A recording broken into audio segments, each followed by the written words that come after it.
Assalamualaikum warahmatullahi wabarakatuh. Alhamdulillah.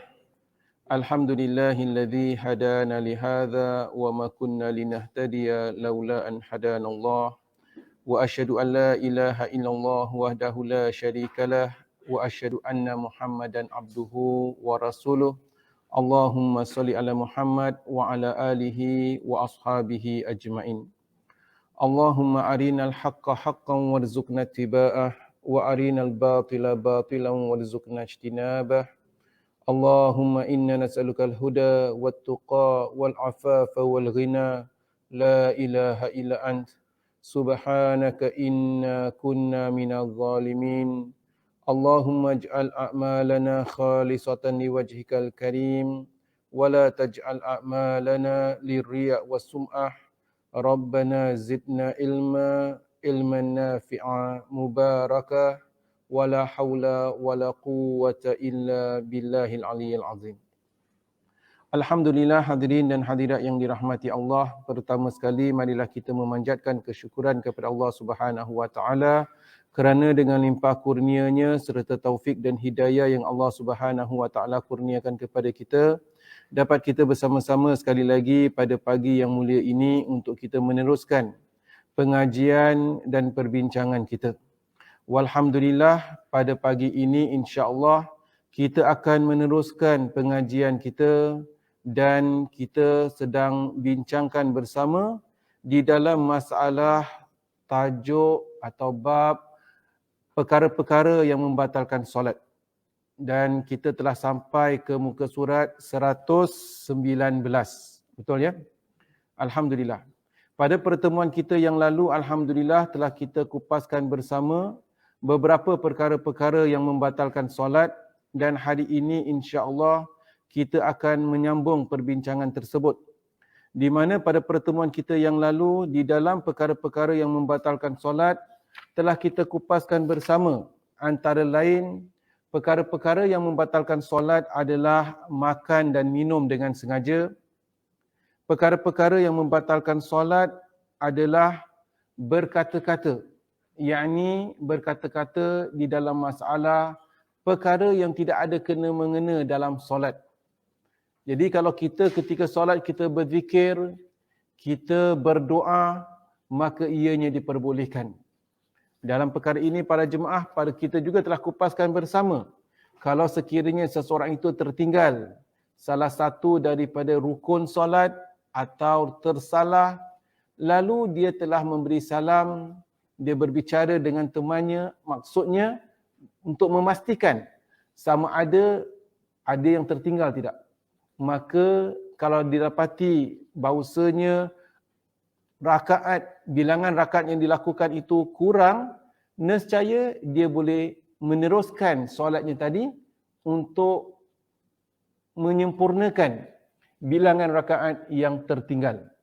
Perkara itu telah kita kupaskan berdasarkan hadis Dzul Yadain. Kita telah mengetahui suatu ketika Nabi SAW mengerjakan solat 4 rakaat, akan tetapi Allah Subhanahu wa taala takdirkan Nabi melaksanakan hanya 2 rakaat. Lalu baginda SAW bertanya dengan para sahabat, atau para sahabat bertanya dengan daripada baginda, adakah solat telah dikasarkan atau anda terlupa? Nabi SAW mengatakan tidak, bukan dikasarkan dan bukan Nabi SAW lupa, namun para sahabat mengatakan bahkan berlaku salah satu daripada 2 perkara. Apabila baginda SAW dapat memastikan, maka baginda menyempurnakan lagi 2 rakaat yang tertinggal. Kemudian Nabi SAW sujud sahwi. Perkara ini akan kita kupaskan lagi di dalam tajuk sujud sahwi kelak. Tetapi apakah pengajaran antara lain? Allah Subhanahu wa taala telah takdirkan Rasulullah SAW melaksanakan solat 4 rakaat, hanya dilakukan 2 rakaat pada ketika itu dan disempurnakan selepas mendapat kepastian daripada para sahabat. Kemudian hadirin dan hadirat yang dirahmati Allah, kita juga telah bincangkan bersama mengenai banyak bergerak Adakah banyak bergerak itu membatalkan solat? Ya. Seseorang yang sedang solat tidak boleh banyak bergerak tanpa sebab. Kalau banyak bergerak, nescaya batal solatnya. Cuma para ulama khilaf di dalam masalah apakah definisi banyak. Telah kita kupaskan pada pertemuan kita yang lalu, ada sebahagian para fuqaha mengatakan banyak itu sebagai contoh bilangan 3. 3 adalah plural, 3 adalah jamak. Nescaya apabila bergerak 3 kali, nescaya batallah solatnya. Namun sebagian ulama pula menjelaskan bahawasanya bilangan 3 itu bukan bererti banyak, tidak semestinya banyak. Walaupun dari segi logah, dari segi bahasa, 3 itu jamak, tetapi mengikut kepada keadaan. Dan di dalam masalah solat juga telah dikupaskan. Sebagian ulama mengatakan seseorang yang bergerak 3 kali sekalipun, kalau ianya ada keperluan, nescaya tidaklah dikatakan batal solatnya.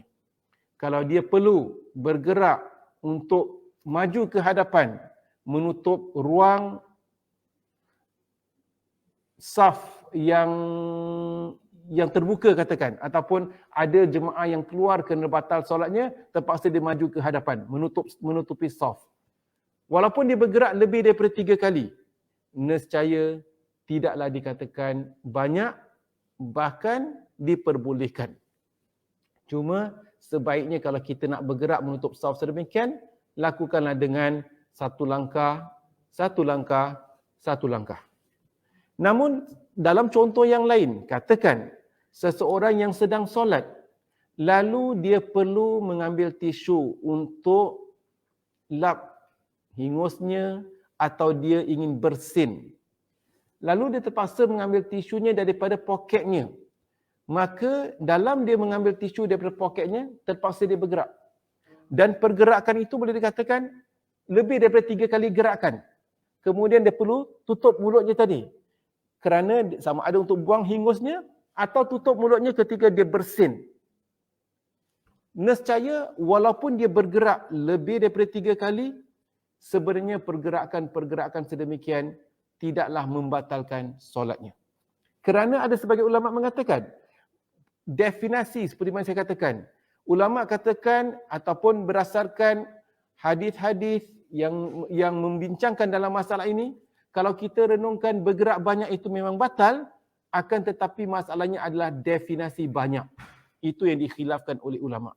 Ada sebagian ulama katakan 3 itu dikatakan batal, dikatakan banyak. Ada pula mengatakan banyak itu adalah dia bergerak banyak sangat sehingga agak-agak daripada jauh kalau kita lihat tak nampak bentuk, tak nampak senario, tak nampak bentuk orang yang sedang solat. Dia bergerak. Itu bukan orang yang sedang solat. Maka itulah dikatakan banyak. Jadi apabila kita katakan banyak, definisi banyak itu yang dikhilafkan oleh ulama. Nescaya kalau kita sedang solat, lalu katakan kita terlupa nak off handphone kita. Dan sedang solat dan handphone kita tadi berdering. Nescaya sayugialah, sewajarnya lah kita offkan handphone kita. Supaya tidak mengganggu jemaah yang lain. Kalau dengan kita off handphone kita tadi, terpaksa kita bergerak. Handphone kita mana?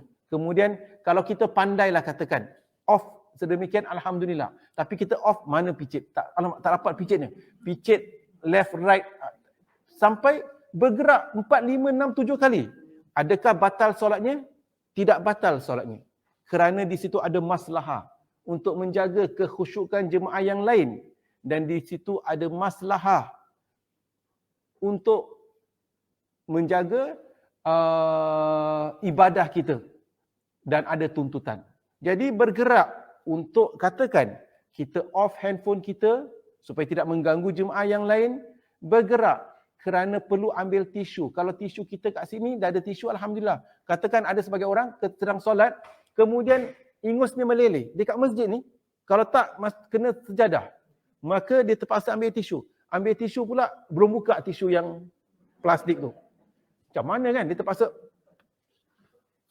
dah bergerak lebih daripada 3 kali. Adakah membatalkan solatnya tadi? Jawapannya tidak membatalkan solatnya. Bahkan perlu dia gunakan tisu. Kerana sebentar lagi dia akan rukuk. Dia akan sujud. Kalau dia rukuk dan sujud akan menjejas, mengotori masjid. Maka perlu lakukan demikian. Sama ada dia keluarkan tisu tadi ketika berdiri. Atau bahkan ketika rukuk. Ketika rukuk katakan, solat, imam rukuk lama sedikit, maka dia perlu keluarkan tisunya tadi, diperbolehkan. Jadi kita menjadi seorang jemaah yang bertanggungjawab, jemaah yang bijak, yang berilmu. Kerana kadang-kadang sebagian jemaah ni dia nak jaga tak boleh bergerak 3 kali berturut-turut.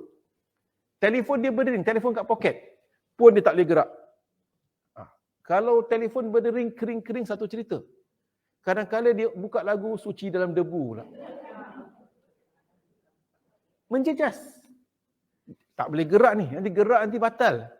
Tak boleh demikian. Ataupun seperti saya katakan, hingus dah meleleh dah. Ni tak boleh bergerak nanti batal. Habis rukuk, meleleh. Sujud, habislah. Hasbunallahu wa ni'mal wakil. Contoh. Jadi kita jadi seorang jemaah yang bijak. Demikian hadirin dan hadirat yang dirahmati Allah. Kita henti dalam masalah tersebut di muka surat 118. Perkara D. Kita meneruskan pengajian.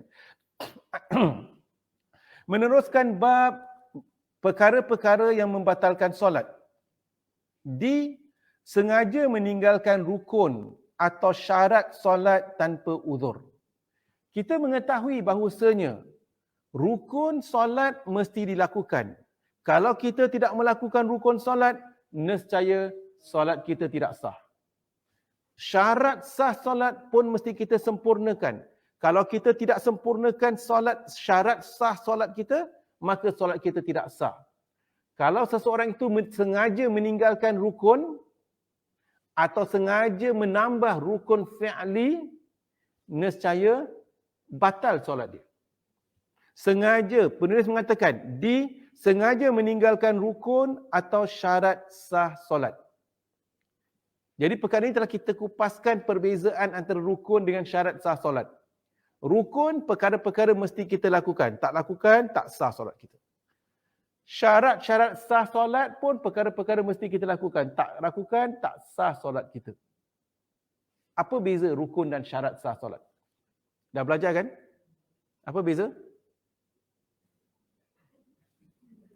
Rukun mesti buat tak sah. Syarat-syarat sah solat mesti sempurnakan, tak sempurnakan tak sah. Samalah tu. Apa bezanya? Ni dah belajar dah. Saya nak tahu, nak tanya. Kalau satu pun tak dapat jawab, saya sedih. Dah belajar dah?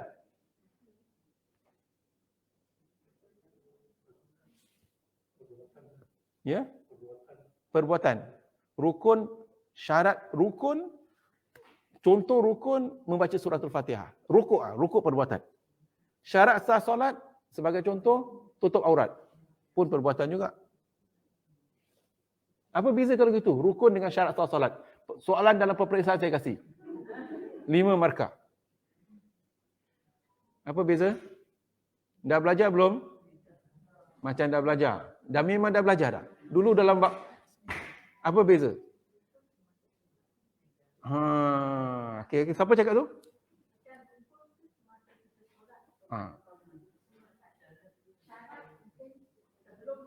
Betul. Ingat lagi soalan. Nanti saya akan tanya tahun depan lagi, jangan lupa lagi. Apakah perbezaan antara syarat-syarat sah solat dengan rukun solat? Rukun solat mesti lakukan, tak lakukan tak sah. Sebagai contoh baca suratul Fatihah. Rukuk. Syarat sah solat mesti disempurnakan, tak sempurnakan pun tak sah. Apa beza kalau demikian?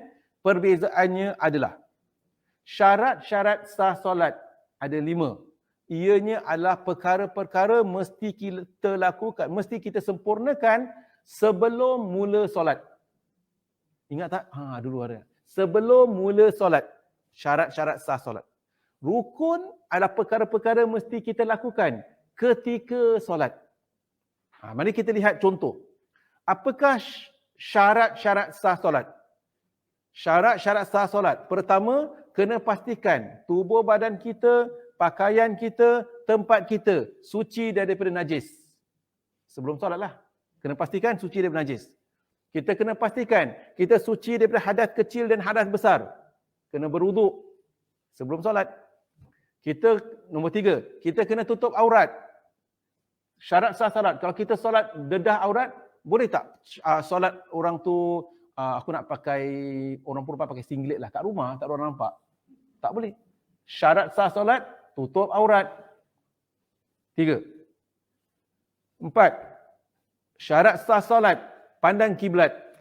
Tak nak kiblat kat sini, tak nak pandang sini pasal TV kat depan. Tak boleh. Kena pandang kiblat sebelum solat. Nombor 5, apa dia? Ya? Berwuduk dah tadi, suci daripada hadas kecil dan hadas besar. Apa dia? Tertib. Tak ada tertib. Syarat sah solat tak perlu tertib. Dia tak perlu tutup aurat dulu baru wuduk, tak perlu. Nombor 5, telah masuk waktu. Belum masuk waktu zuhur. Yuk lepas ni kita solat zuhur. Tak sah solat. Belum masuk waktu zuhur. Jadi syarat sah solat telah masuk waktu. Ini 5 syarat sah solat. Jadi syarat sah solat itu adalah perkara-perkara yang mesti kita sempurnakan. Mesti kita pastikan sebelum mula solat. Betul? Apa dia? Pastikan tubuh badan kita, pakaian kita, tempat suci daripada najis. Suci diri. Nombor 2, suci daripada hadas kecil dan hadas besar. Berarti telah berwuduk atau mandi hadas besar bagi siapa yang janabah. Nombor 3, tutup aurat. Kena pastikan tutup aurat. Tak boleh terdedahkan aurat. Dan apabila kita katakan tutup aurat, kita tahu aurat lelaki dan aurat perempuan. Alhamdulillah. Ustaz, tutup aurat. Aurat lelaki daripada mana sampai ke mana? Pusat sampai lutut. Ini cakap sajalah ya. Orang lelaki kalau solat, dia pakai towel. Macam dia pergi mandi. Sah tak? Ya? Dari segi tutup aurat, dari segi hukum fiqh sah. Tapi wajar ke tidak? Tak wajarlah. Dia pakaian dengan sempurna. Tetapi ini syarat. Maksudnya, jangan sampai kita dedahkan aurat. Kemudian, pandang ke arah kiblat. Pandang ke arah kiblat. Kiblat mana? Kiblat ke sana. Kita ingat, kiblat kita adalah Baitul Haram. Kaabah Baitullah. Itu kiblat umat Islam. Dia apabila kita tunaikan solat, umat Islam di mana jua mereka berada. Sama ada di timur, barat, utara, selatan. Tunaikan solat, pandang arah kiblat. Kita tak semestinya pandang betul-betul hit Kaabah. Kalau betul-betul hit Kaabah, berarti kita, kalau Kaabah kat sana, terus berapa degrees, kalau kat Singapura ya, kiblat di Singapura adalah 293 degrees northwest. Ya. 293 degrees northwest kalau dari Singapura. Jadi kalau kita pandang betul-betul, straight pergi Kaabah.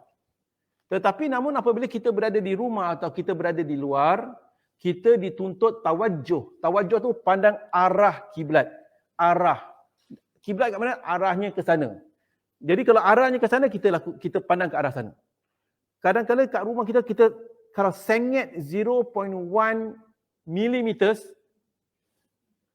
kalau 1,000 kilometers, 10,000 kilometer sampai ke Kaabah Baitullah, dah jauh dah. Jadi tak salah, tak mengapa. Yang penting kita pandang arah kiblat. Tak 100%, tak mengapa. Sah solat kita. Dan yang terakhir, telah masuk waktu. Pastikan telah masuk waktu. Baru sah solat kita. Kalau belum masuk waktu, sah tak? Tak sah solat kita. Kecuali satu solat yang belum masuk waktu pun sah. Solat apa?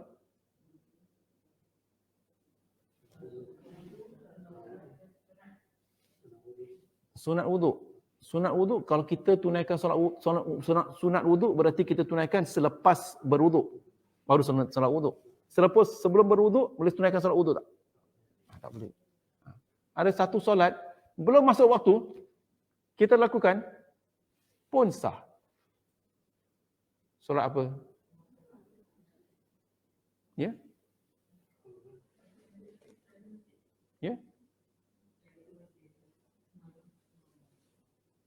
Belum masuk isyak, kita tunaikan solat isyak pun sah.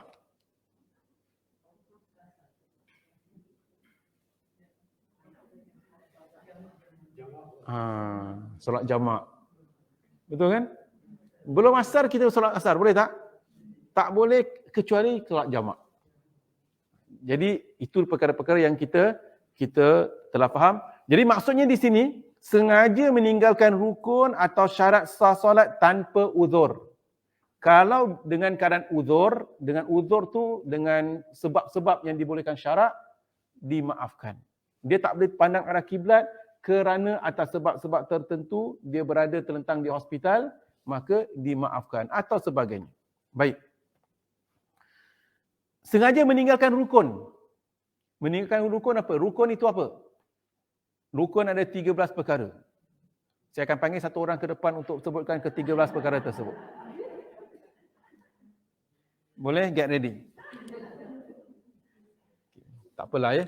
Jadi rukun itu 13 perkara. Berdiri bagi mereka yang mampu. Niat, takbiratul ihram. Lepas takbiratul ihram, membaca suratul Fatihah. Kemudian rukuk berserta tumaknina. I'tidal berserta tumaknina. Sujud berserta tumaknina. Duduk antara dua sujud bersama berserta tumaknina. Pentingnya apa? Ingat, rukuk berserta tumaknina. Tumaknina tu apa?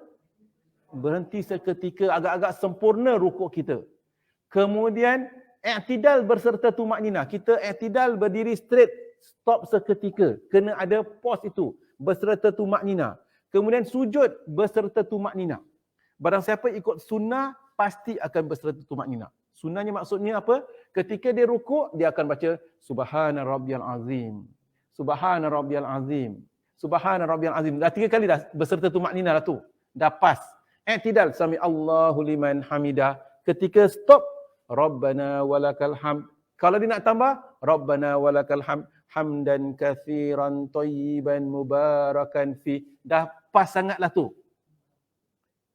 Ada yang masalah kalau kita rukuk, kalau sujud, kita tak ada pause langsung. Allahu Akbar, sami Allahu liman hamidah, Allahu Akbar, Allahu Akbar. Tak ada pause seketika pun. Pause seketika tu kadar at least subhanallah. Subhanallah. 1-2 second. Itu dah minimum sangat. Kalau pause sekadar subhanallah pun tak ada, berarti tak sah solat kita. Jadi di sini pernah suatu ketika ada seorang sahabat tunaikan solat, Rasulullah katakan, apa Rasulullah? Irji fasalli fa innaka lam tusalli. Pergilah. That means ulangilah dan solat. Sesungguhnya anda belum tunaikan solat. Ini contoh. Jadi maksudnya kita dituntut untuk pastikan sempurna rukun kita. Jadi penulis mengatakan, antara sebab yang dikatakan batal solat seseorang itu sengaja meninggalkan rukun atau syarat sah solat tanpa uzur.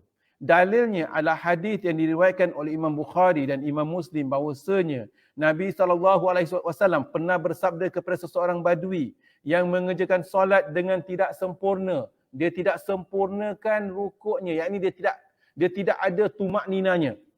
Lalu Rasulullah SAW kemudian mengatakan kepada beliau, irji' fasalli fa innaka lam tusalli. Yakni maksudnya ulangilah solatmu sebab kamu belum lagi mengerjakan solat dengan sempurna. Maka kita kena cek.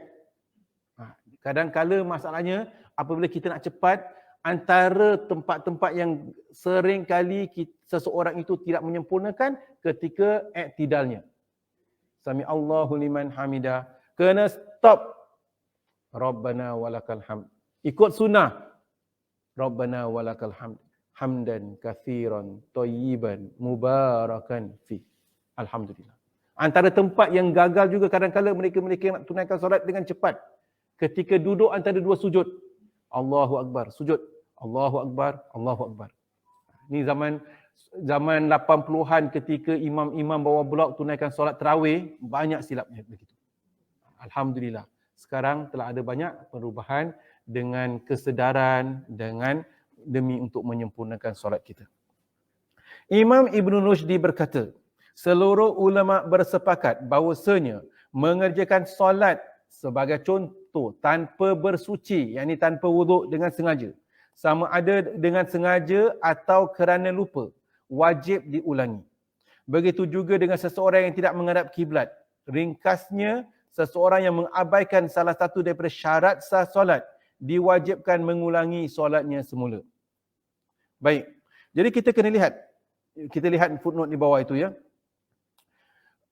Seseorang yang sedang solat diharamkan melakukan perkara-perkara yang membatalkan solat tanpa udur atau tanpa sebab atau udur. Tetapi jika ada sesuatu sebab seperti menolong orang yang ditimpa bencana, menyelamatkan orang yang akan lemas dan lainnya, maka dia wajib membatalkan solatnya. Golongan Hanafi dan Hambali berpendapat bahawa membatalkan solat apabila khawatir akan kehilangan harta walaupun sedikit.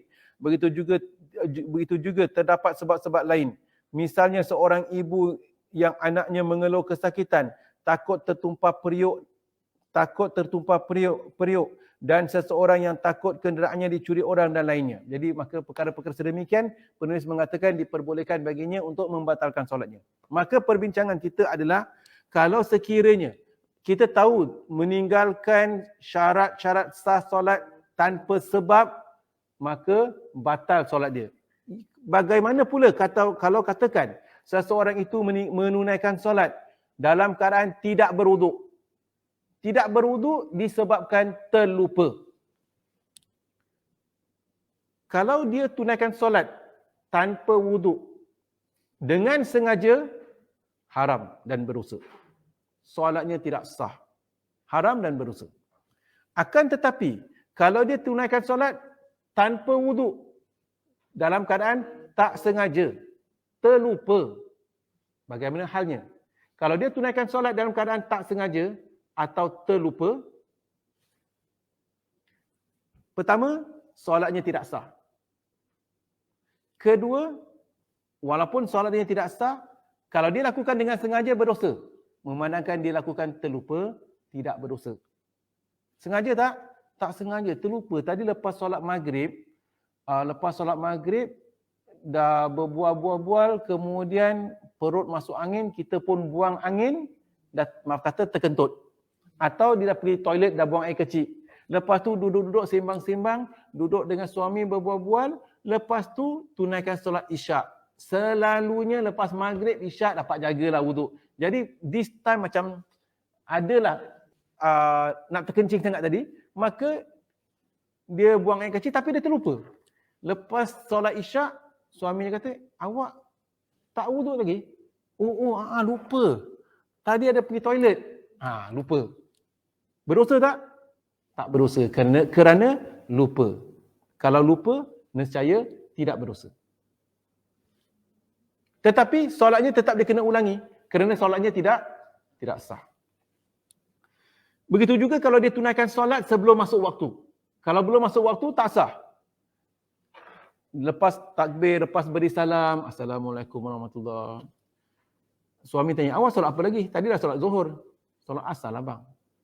Solat asar, sekarang baru 3.50. 3.50? Lah, sangkakan 4.50. Memandangkan dah solat, nanti waktu asar solat lagi tak? Ni solat ni tak sah. Dapat pahala sunat je, solat sunat. Ni maksudnya kita kena sempurnakan. Baik, alhamdulillah. Antara perkara-perkara yang dikatakan membatalkan solat, tersenyum dan gelak ketawa dalam solat. Ustaz, kalau tersenyum batal tak? Jadi macam mana? Solat boleh senyum tak? Senyum tu awak ingat apa? Sedang solat tiba-tiba teringat wayang apa kita tengok tadilah. Sampai terbawa-bawa dalam solat. Di sini kita kena jaga para jemaah. Solat kita sedang berhadapan, kita sedang mengabdikan diri kepada Allah Subhanahu Wa Taala. Nescaya kita kena jaga ibadah kita. Kita kena konsentrate, kita kena fokus, kita sedang menyembah Allah Subhanahu Wa Taala. Sebaiknya jangan lalai, jangan fikir perkara-perkara yang tak ada kena-mengena dengan solat. Barang siapa ketawa, nescaya batal solat dia. Ketawa.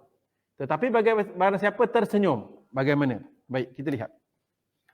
Antara perkara-perkara yang membatalkan solat, Imam Ibn Munzir menyebutkan, ijma' ulama' menegaskan bahawasanya solat menjadi batal disebabkan tertawa. Kalau kita ketawa sampai keluarkan suara, batal. Macam mana? Boleh tak ketawa? Ya? Pernah ketawa? Arwah? Ya? Macam mana tu? Dah buat kelakar lah Dah buat kelakar, ketawa. Ataupun dia geletik. Sampai ketawa. Ataupun sedang solat mungkin kucingnya ke, anaknya ke, dia tarik pakaian. Tarik kita gini, dia tarik lagi dalam. Dia tarik lagi. Tarik sampai kita punya tudung telekung sampai tertarik-tarik.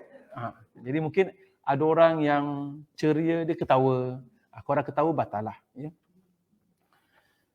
Imam Nawawi berkata, maksud daripada tertawa yang boleh membatalkan solat jika tertawa tersebut sampai mengeluarkan dua huruf dengan jelas.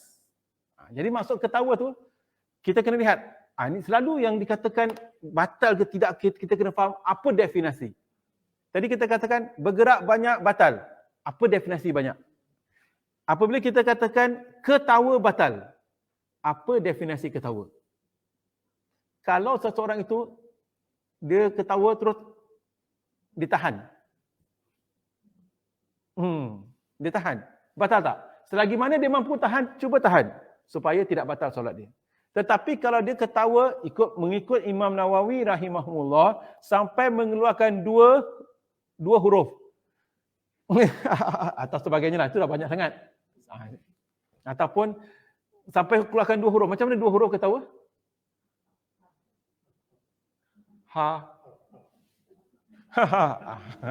Sebagai contoh ya. Jadi maksudnya kita kena perhatikan supaya kita tidak menjejas solat kita. Menurut sebilangan ulama, ketahuilah tersenyum tidaklah membatalkan solat. Gembira sangat. Tadi ada orang masuk meminang. Sampai solat pun sampai tersenyum. Gembira sangat. Kalau dah gembira sangat tu, jangan solat dulu. Masuk bilik, senyum puas-puas. Maghrib lama, senyum puas-puas. Jadi senyum sepuas-puasnya sampai ke telinga ke apa, tak apalah. Dah habis, baru solat. Ketika solat tu, kadang-kadang kita macam disebabkan peristiwa-peristiwa yang berlaku, kadang-kadang masih nak ketawa ke, masih nak tersenyum sangat, terus cuba ingatkan neraka ke, cuba ingatkan muka bos kita yang garang ke, cuba ingatkan azab Allah Subhanahu Wa Taala, atau cuba ingatkan perkara-perkara, that means fokuskan mind kita. Kalau tak, kita ingat fikir berita gembira tadi, senyum sangat. Jadi fokuskan. Cuba ingat bahawasanya kita sedang berhadapan dengan Allah Subhanahu Wa Taala. Kalau tak dapat, cuba fikir benda-benda yang menggerunkan, kecutkan sikit hati kita. Ya. Namun menurut sebilangan ulama, tersenyum sebenarnya tidaklah membatalkan solat. Jika seseorang tidak dapat menahan gelak ketawanya, maka dia tidak membatalkan solat dengan syarat gelak ketawa yang dilakukan masih dikategorikan sedikit. Jadi macam saya katakan tadilah, definisi ketawa tu, definisi banyak. Imam Nawawi katakan 2 huruf batal. Tetapi sebagian ulama katakan kalau dia tu sikit contoh, maka ada ulama katakan sebenarnya tidak batal. Dia masih dapat mengawal. Ianya bukan sesuatu yang ijma'. Ketawa batal. Tetapi sejauh mana ketawa yang membatalkan, itu yang dikhilafkan. Tetapi jika gelak ketawa sehingga melampaui batas, maka solatnya batal. Melampaui batas, orang kalau Allah tengok, orang ni memang ketawa. Tetapi kalau dia dapat kontrol, masih dapat kontrol, orang kalau tengok pun tak tahu dia sedang ketawa, maka itu dikatakan masih sedikit. Ada ulama katakan tidak batal. Ukuran sedikit atau banyaknya ketawa adalah merujuk kepada kebiasaan, kelaziman sesebuah masyarakat. Ya, kebiasaan kita, apa yang dikatakan banyak, kalau ada ketawa terbahak-bahak tu banyaklah. Kalau ada ketawa sampai ketawa lah, sampai yang seperti mana kita ketawa tu batal lah. Tetapi kalau ketawa yang kita boleh kontrol, masih yang penting tutup mulut. Tutup mulut di mana kita dapat kontrolnya, alhamdulillah. Niscaya boleh dikatakan dia boleh meneruskan solatnya tadi, insya-Allah. Wallahu a'lam bishawab. Ada soalan di sini?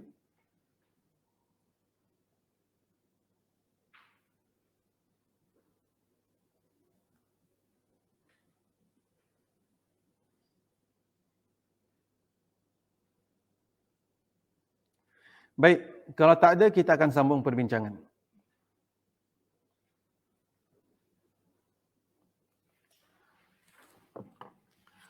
Bab yang ke-8, buka surat 121.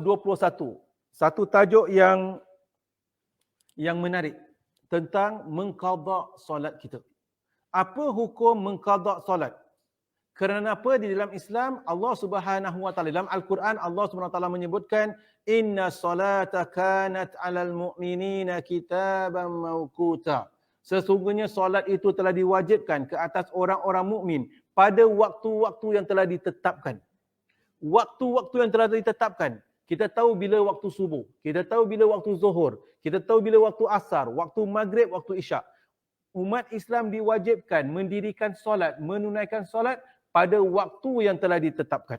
Masalahnya adalah, kalau sekiranya waktu zuhur itu daripada tergelincir matahari sampailah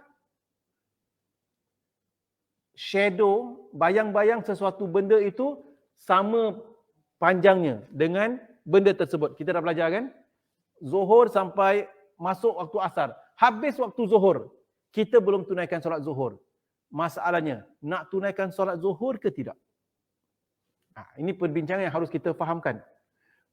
Masalah dalam perkara ini adalah, kalau orang itu tinggalkan solat zuhur, bagaimana orang yang tinggalkan solat zuhur sebabkan terlupa? Bagaimana seorang yang tinggalkan solat tadi disebabkan tertidur? Sadar saja habis waktu. Bagaimana seseorang yang tinggalkan solat tadi disebabkan malas? Bagaimana seorang yang tinggalkan solat disebabkan sibuk? Bagaimana seorang yang tinggalkan solat disebabkan jahil? Bagaimana seorang yang tinggalkan solat memang dia tak solat. Kemudian 10 tahun akan datang, dia bertaubat pula. Selepas dia bertaubat, dia nak kena qada tak solat yang lalu. Ini semua perbincangan kita dalam bab mengqada solat dalam senario-senario yang berbeza. Baik, kita sambung. Para ulama bersepakat bahawasanya mengqada solat diwajibkan ke atas orang yang lupa atau tertidur. Berdasarkan sabda Rasulullah sallallahu alaihi wasallam sebelum ini yang pernah kita jelaskan, yang pernah kita ambil. Innahu laisa fin naumi tafrid. Sebenarnya tertidur tidak termasuk dalam kategori lalai. Orang yang tertidur tidak dikatakan lalai. Maksudnya apa?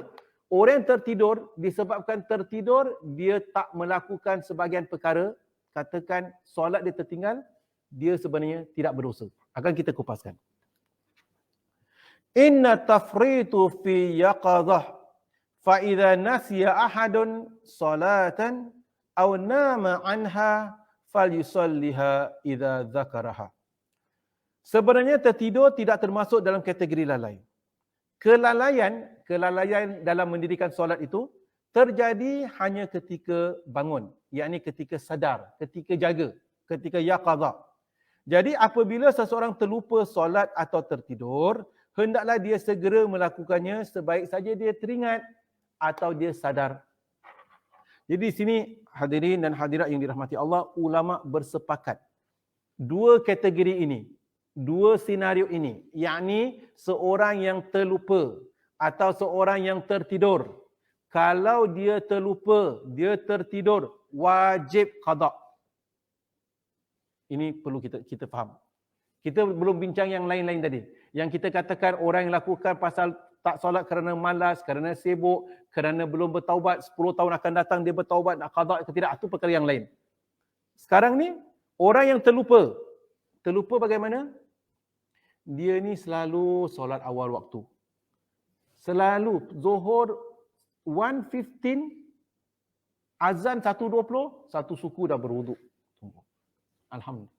Jadi dia selalu solat awal waktu. Masya Allah. Ataupun kat masjid. Tetapi kali ini satu suku tu katakan dia sibuk pasal ada tetamu. Sibuk satu, lepas tu tetamu balik pukul 2, dia cuci pinggan mangkuk semua. Alhamdulillah. Lepas tu duduk, apa nak buat kait-kait lah. Kait. Pukul 2:30 kait. Kemudian selalu dia tersadar laungan azan. Azan asar. Asar? Aku dah tunaikan zuhur belum? Ya Allah, inna lillahi wa inna ilaihi raji'un. Belum tunaikan zuhur. Really terlupa. Ini senario memang berlaku lah. Terutama sekali orang-orang yang memang tunaikan solat awal waktu.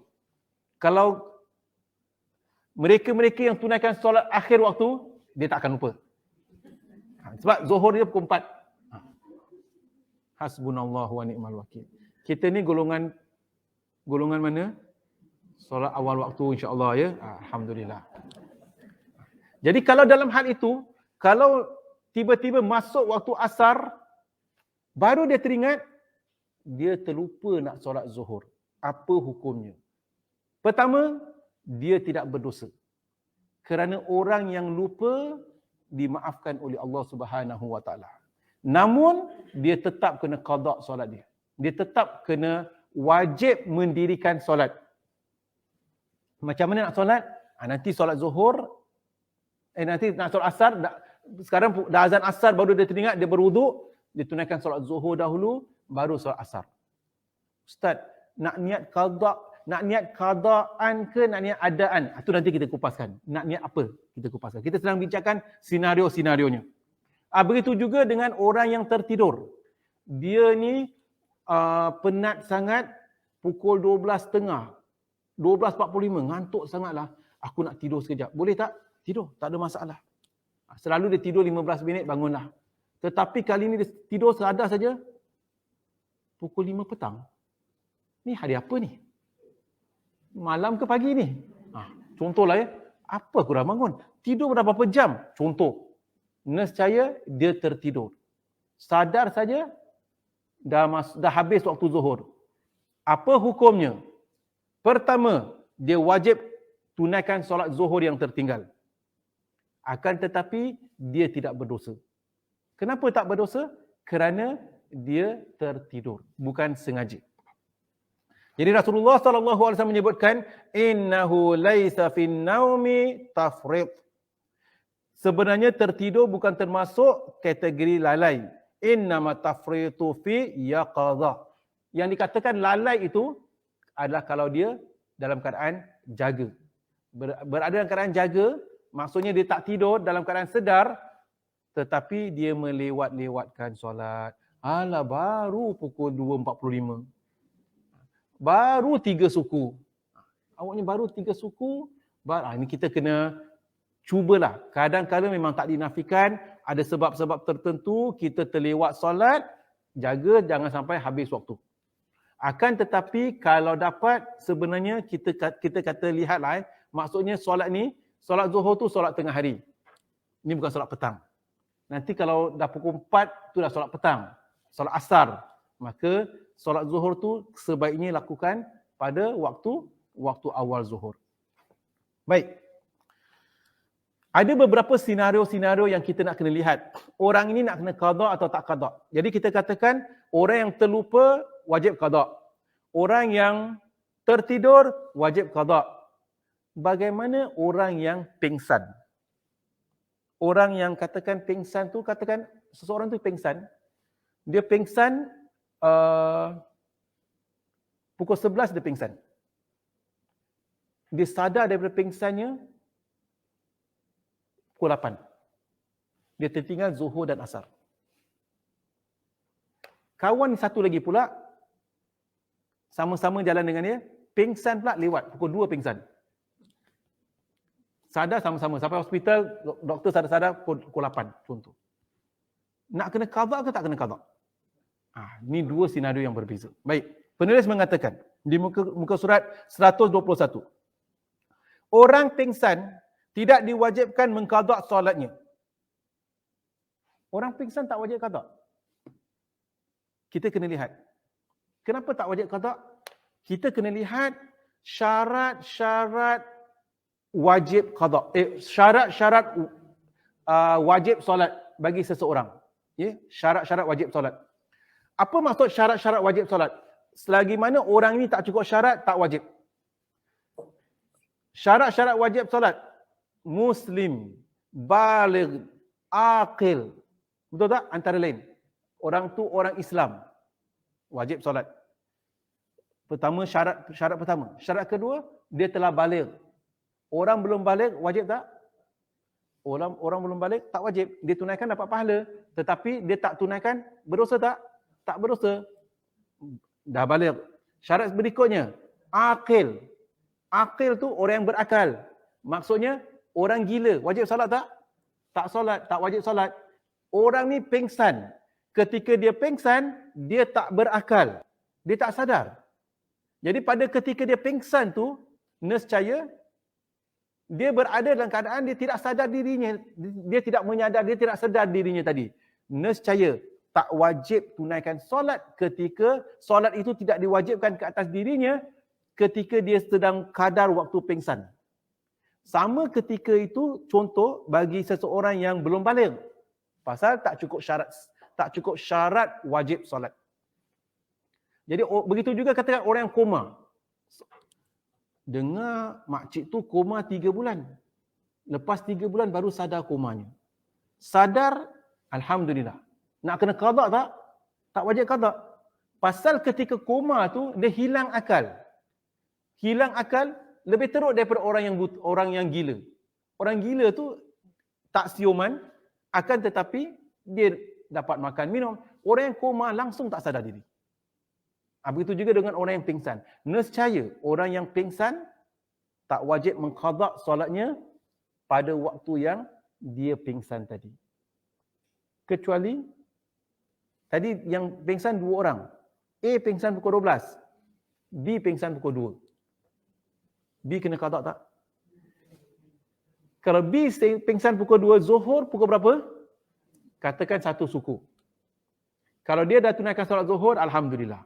Kalau dia belum tunaikan solat Zuhur, bererti pada hari itu, pada pukul 1 suku dah diwajibkan ke atasnya solat. Akan tetapi dia tidak solat. Memandangkan dia melewatkan solatnya, dia masih hutang solatnya tadi. Ya, jadi kita kena tengok perkara-perkara begini. Jadi dalam bab ini, orang pingsan tidak diwajibkan mengqada solatnya, melainkan jika sedarkan diri pada waktu yang masih sempat bersuci dan mengerjakan solat. Baik. Kecuali orang pingsan tak wajib solat, kecuali masih ada waktu. Jadi senario tadi, Mr. A dengan Mr. B. Mr. A pingsan pukul berapa? Pukul 12. Sadar pukul 8. Ketika dia pingsan pukul 12, Zuhur dia miss. Zuhur dia sedang pingsan. Asar dia miss. Asar dia sedang pingsan. Maghrib dia pingsan, dia sadar pukul 8. Sedangkan Isyak pukul 8.30. Maka nescaya memandangkan dia dah sadar, dia wajib tunaikan solat maghrib. Melainkan jika dia sedarkan diri pada waktu yang masih sempat bersuci dan mengerjakan solat.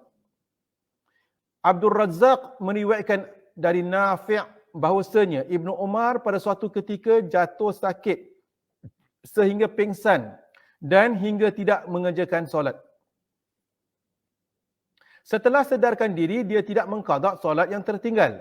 Dan daripada Ibnu Jurayj, dari Ibnu Thaus, dari ayahandanya, bahawasanya seseorang yang jatuh sakit sehingga pingsan, kemudian sedarkan diri, tidak perlu lagi mengqada solatnya. Jadi kita kena tengoklah orang tu pingsan ke, tidak ke atau sebagainya, nescaya kita tahu meletakkan hukum. Suami saya Ustaz, kalau dia tidur pingsan.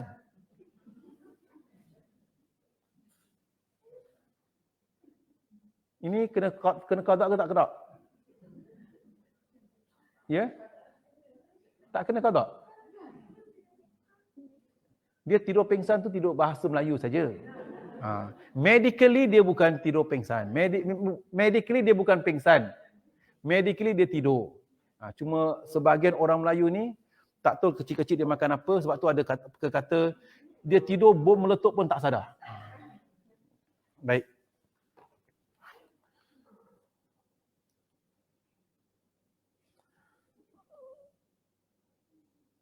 Ma'mar berkata, aku pernah bertanya kepada Az-Zuhri mengenai solat yang ditinggalkan oleh seorang yang pingsan. Dia menjawab, orang itu tidak perlu mengqada solatnya. Dari Hamad bin Salamah, dari Yunus bin Ubaid, bahawa Hasan Al-Basri dan Muhammad bin Sirin mengatakan, orang pingsan tidak perlu mengqada solat yang tertinggal selama pingsan itu. Ini semua pendapat-pendapat ulama lah untuk menguatkan pendapat. Seseorang yang meninggalkan solat dengan sengaja. Okey, baik. Itu mengenai orang yang pingsan. Jadi kita dah tahu ya, kategori orang yang terlupa tu disebabkan orang itu terlupa, tidak tunaikan solat pada waktunya, disebabkan terlupa, disebabkan tertidur, disebabkan pingsan, disebabkan koma. Koma ni satu kategori yang pingsan lah. Pingsan, koma ni sebenarnya dia tu pingsan, tetapi tak sadar dengan masa yang begitu lama sekali. Baik, perkara seterusnya. Bagaimanakah pula seseorang yang kita akan kupaskan seterusnya? Seseorang yang meninggalkan solat dengan sengaja. Ini orang yang tinggalkan solat dengan sengaja pula.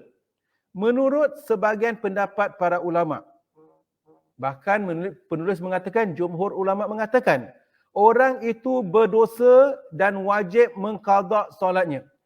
Baik, jumhur ulama mengatakan, orang yang tinggalkan solat dengan sengaja, maka dia itu berdosa. Memang berdosa. Dan bukan hanya berdosa, wajib qada solat yang ditinggalkan. Sebaliknya, namun Imam Ibn Taymiyah berkata, seseorang yang sengaja meninggalkan solat tidak disyariatkan mengqada solatnya. Malah sekiranya tetap mengqadanya, maka solatnya tetap tidak dianggap sah. Namun dia harus memperbanyakkan mengerjakan solat sunat. Baik, kita akan kupaskan nanti. Baik, jadi dalam masalah ni apa hukumnya? Jadi kita lihat, kita sedang bincangkan kategori seterusnya pula. Pukul berapa sekarang? Kita sedang bincangkan kategori seterusnya pula ini. Apakah kategori ini? Ini bukan orang yang terlupa, ini bukan orang tertidur, ini bukan orang yang pingsan. Ini orang yang tidak tunaikan solat dengan sengaja. Dua perkara. Pertama, berdosa tak? Semua ulama mengatakan berdosa. Kedua, persoalan kedua, nak kena qada atau tak perlu qada? Di sini ada pengupasan. Ada sebagian ulama ataupun kita boleh bezakan perkara ini mengenai solat yang kita tinggalkan itu, adakah bila kita tinggalkan. Kalau ianya solat yang kita tinggalkan tadi, jumhur ulama mengatakan wajib qada. Contohnya, seseorang yang tinggalkan solat zuhur. Dia tidak tunaikan solat zuhur dengan sengaja sampai habis waktu zuhur, masuk waktu asar. Pasal apa dia tidak tunaikan solat zuhur? Sama ada pasal kerja, pasal malas, sampai pasal lalai, tengok wayang, tengok movie, atau apa juga perkara, habis waktu zuhur. Kalau dia tak tunaikan solat zuhur sampai habis waktu zuhur, masuk waktu asar. Ketika tunaikan solat asar, tunaikan zuhur dahulu, baru asar. Jumhur ulama katakan, perlu lakukan demikian. Namun, sebagian ulama pula sebagai contoh Imam Ibn Taymiyah mengatakan, once awak dah habis tinggalkan solat zuhur, dah habis waktu zuhur, awak tinggalkan dengan sengaja, awak punya kategori bukan seperti orang yang terlupa, orang yang tertidur. Awak sengaja, memandangkan sengaja, tak ada solat bagi awak. Awak tunaikan qada sekalipun, tak sah. Kenapa? Allah SWT berfirman, Inna salata kanat alal mu'minina kitaban mawquta. Sesungguhnya solat itu telah diwajibkan ke atas umat Islam, orang-orang mukmin, pada waktu-waktu yang telah ditetapkan. Habis waktu ini, habis luputlah menunaikan solat pada waktu tersebut. Dah habis. Dah tak ada qada lagi. Ini sebagian ulama katakan. Baik. Jadi kita memahami dalam perkara tersebut. Apa yang harus kita lakukan? Apa yang boleh kita lakukan? Saya secara peribadi lebih mirip kepada pendapat jumhur ulama yang mengatakan kita wajib mengqada solat kita kalau kita meninggalkannya dengan sengaja dan solat itu yang tadi. Maksudnya baru kita tinggalkan. Maksudnya kita bukan bincangkan solat yang 10-20 tahun yang lalu. Kita bincangkan yang sekarang-sekarang ini. Yang 10-20 tahun yang lalu tu perkara yang lain. Yang sekarang ini, yang kita sekarang memang orang yang memang menunaikan solat. Orang yang telah bertaubat. Jadi kita tahu kita seorang yang memang lakukan solat 5 waktu. Tetapi disebabkan kelalaian, disebabkan penat, disebabkan sibuk, disebabkan sebab apa juga sebab sehingga habis waktu zuhur, atau habis waktu asar, atau habis waktu maghrib, atau habis waktu isyak, atau habis waktu subuh. Kita belum tunaikan lagi. Maka sekarang dah habis waktu asar. Macam mana? Solat maghrib. Jangan solat maghrib dulu, solat asar dahulu. Baru solat maghrib. Kecuali kalau kita nak solat maghrib tu dah 8.20. Isyak 8.30. Kalau dah 8.20, solat maghrib dulu. Save maghrib yang tunai. Jangan awak nak buat yang qada tadi, awak tertinggal maghrib yang tunai. Maksudnya begitu. Jadi faham ya? Jadi bagi seseorang yang tertinggal waktu solatnya, nescaya dia wajib qada. Dan solat ini seperti mana saya tekankan, bukan solat yang 20-30 tahun yang lalu, tetapi solat yang sekarang ini, yang baru kita tinggalkan tadi. Imam Ibn Hazmin mengupas masalah dengan panjang lebar dan di sini kami akan menyimpulkan sebagai berikut. Beliau mengatakan, seseorang yang meninggalkan solat dengan sengaja sehingga keluar dari waktunya, mengikut beliau, maka tidak perlu mengqada solatnya selama-lamanya. Namun, dia dikehendaki memperbanyakkan berbuat amalan dan memperbanyakkan amalan sunat, agar timbangan amalannya pada hari kiamat bertambah banyak dan dapat menutupi solat yang ditinggalkan itu. Di samping itu, hendaklah dia bertaubat dan beristighfar kepada Allah Azza wa Jal.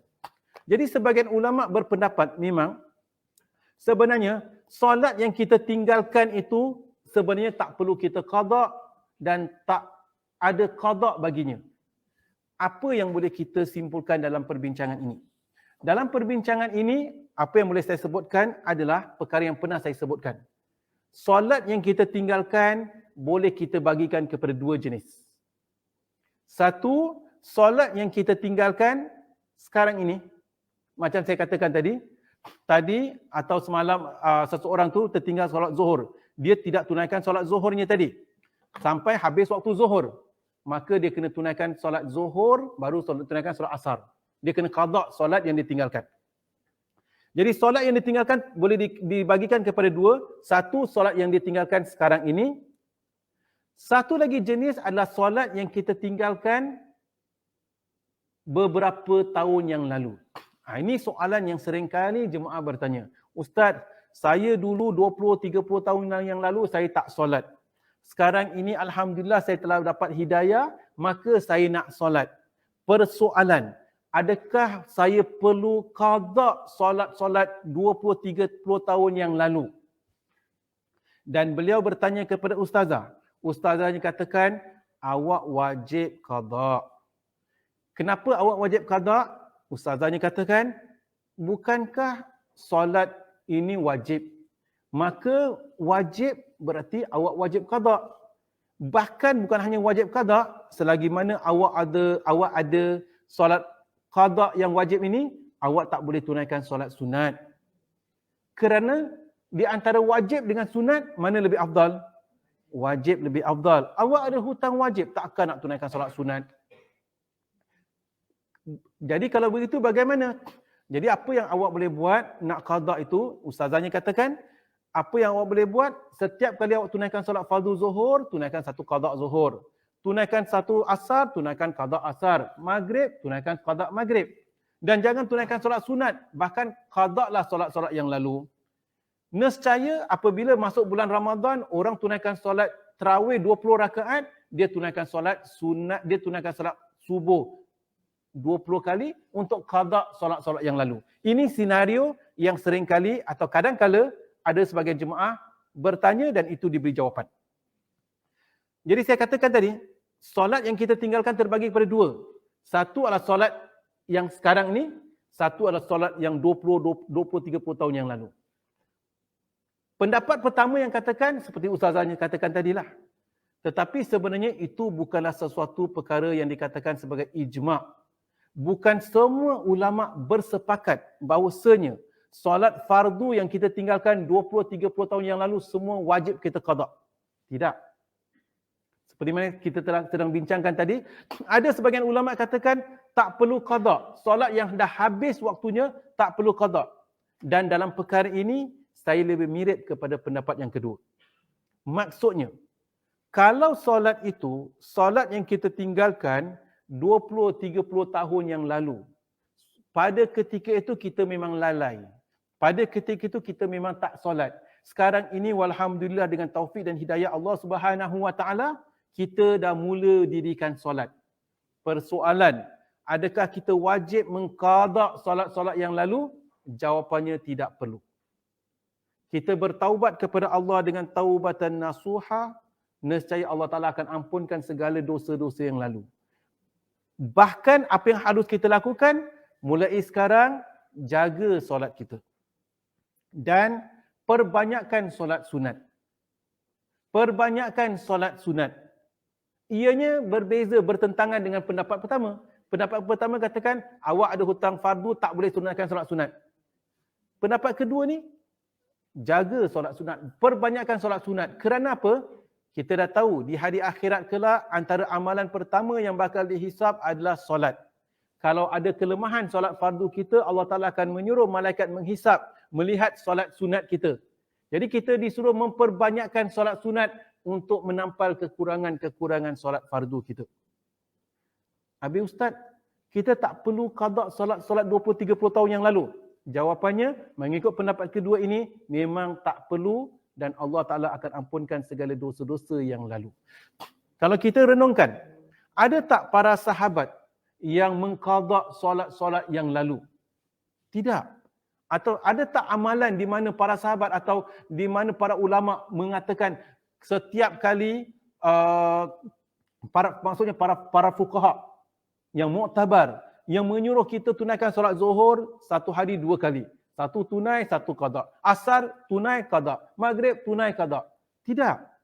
Bahkan kalau kita menyuruh seseorang yang nak bertaubat supaya melakukan perkara sedemikian, macam Islam itu berat sekali pula. Orang nak bertaubat, awak nak bertaubat boleh. Tapi awak kena qada semua hutang-hutang solat awak. Saya sekarang berusia 50 tahun. Jadi bagaimana? Ya? Saya berusia 50 tahun. Berapa banyak solat yang nak kena lakukan? Solat satu hari 5 waktu.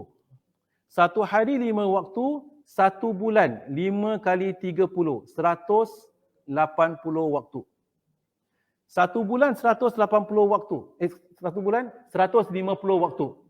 1 bulan 150 waktu. 1 tahun 1800 waktu. 1 tahun 1800 waktu. 10 tahun 18,000 waktu. 20 tahun 36,000 waktu. 40 tahun 72,000 waktu. Saya nak bertaubat kena tunaikan 72,000 waktu. Adakah Islam demikian? Tak. Bahkan Allah Subhanahu Wa Taala Maha Pemaaf lagi Maha Pengampun. Ya ayyuhallazina asrafu ala anfusihim. Wahai orang-orang yang telah melampaui batas, la taqnatu mir rahmatillah. Jangan kalian berputus asa dengan rahmat Allah. Innallaha yaghfiru dzunuba jami'a. Sesungguhnya Allah Taala mengampunkan segala dosa-dosa yang lalu. Nak bertaubat begitu sekali sukar dan seseorang nak bertaubat. Selepas tu orang tunaikan solat tarawih, kita tunaikan solat subuh 20 rakaat pula. Ni apa ni? Hari-hari tunaikan solat subuh kat masjid. 20 rakaat subuh. Jadi something is not right. Maka atas dasar demikian, walhamdulillah, Islam itu mudah. La yushaddu dina, Allah SWT, Rasulullah SAW menyebutkan, inna dina yusrun, sesungguhnya agama itu mudah. La yushadda dina ahadun illa ghalabah. Tak ada siapa pun yang memberat-beratkan perkara agama kecuali pasti akan dikalahkan. Kalau kita nak bertaubat lalu nak bersungguh-sungguh tunaikan, aku nak qada semua solat-solat yang lalu, it's a matter of time, dia akan menyerah kalah dan dia akan rasa memberatkan. Dan Islam bukan demikian. Alhamdulillah. Jadi kita kena memahami betul-betul perkara sedemikian. Pendapat pertama mengatakan, ya, kita hormati pendapat pertama mengatakan memang kita kena qada, tetapi qada di sini seperti yang saya katakan, jadi apabila kita katakan tak perlu qada itu ada yang 20-30 tahun yang lalu. Namun apabila kita telah bertaubat, sekarang kita tergolong bersama golongan orang-orang yang mendirikan solat. Walhamdulillah, kalau kita tertinggal satu waktu, ini kita kena qada. Jadi kita jangan confuse mengenai solat yang tertinggal. Kita terlupa, kita qada. Semalam kita tertidur, bangun saja habis subuh, tunaikan solat subuh immediately. Tadi sibuk sangat atau sebabnya atau sebagainya, kita terlepas solat asar. Jangan sampai terlepas waktu. Tetapi katakan berlaku perkara sedemikian, balik tunaikan solat. Ini kita akan bincangkan sebenarnya kalau kita betul-betul ada sebab-sebab tertentu tak dapat tunaikan solat pada waktunya, kita boleh jamak solat kita. Itu satu jalan keluar, akan kita kupaskan nanti walaupun berada dalam negara. Baik, perbincangan kita akan sambung pada perbincangan seterusnya nanti insya-Allah. Tetapi untuk hari ini kita henti di sini. Jadi perbincangan kita di sini adalah mengenai seseorang yang tertinggal solatnya tadi. Seseorang yang tertinggal solatnya, orang yang tertinggal solat sama ada kerana lupa atau kerana tertidur. Itu perkara yang telah kita kupaskan. Orang yang tertinggal kerana sengaja, maka kalau itu solatnya yang dia memang tertinggal solatnya, nescaya solat yang ditinggalkan dengan sengaja seperti yang saya katakan terbagi kepada dua. Yang 20 tahun yang lalu, insya-Allah tak perlu kita qada. Tetapi yang sekarang ini, kalau kita ada meninggalkan solat tadi, semalam atau sebagainya, nescaya kita qada solat yang kita baru meninggalkannya. Wallahu a'lam bisawab. Sampai di sini saja perbincangan kita pada pagi ini. Segala yang benar itu daripada Allah Subhanahu wa taala, segala silap dan salah atas kelemahan saya sendiri. Wallahu a'lam bisawab. Sebelum saya menutup majlis, saya beri peluang kalau di antara kita ada soalan atau perkara ingin kita bincangkan, boleh kita kupaskan bersama. Silakan para jemaah.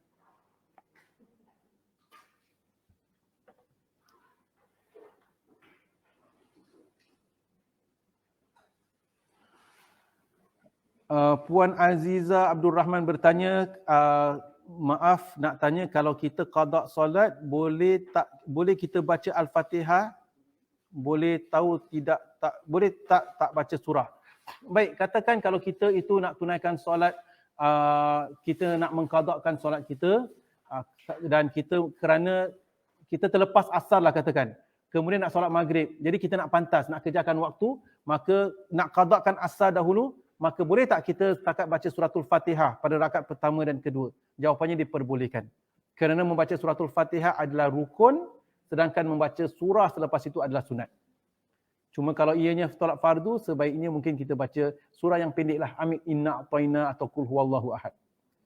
Tapi kalau dia tidak baca, tetap sah solatnya. Wallahu a'lam bishawab.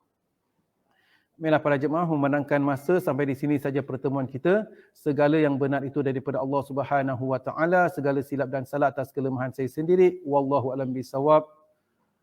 Aqulu qawli hadza wa astaghfirullahal azim li wa lakum wa lisairil muslimin wal muslimat wal mu'minin wal mu'minat. Subhanakallahumma wa bihamdika asyhadu an la ilaha illa anta nastaghfiruka wa natubu ilaik. Wassalamualaikum warahmatullahi wabarakatuh.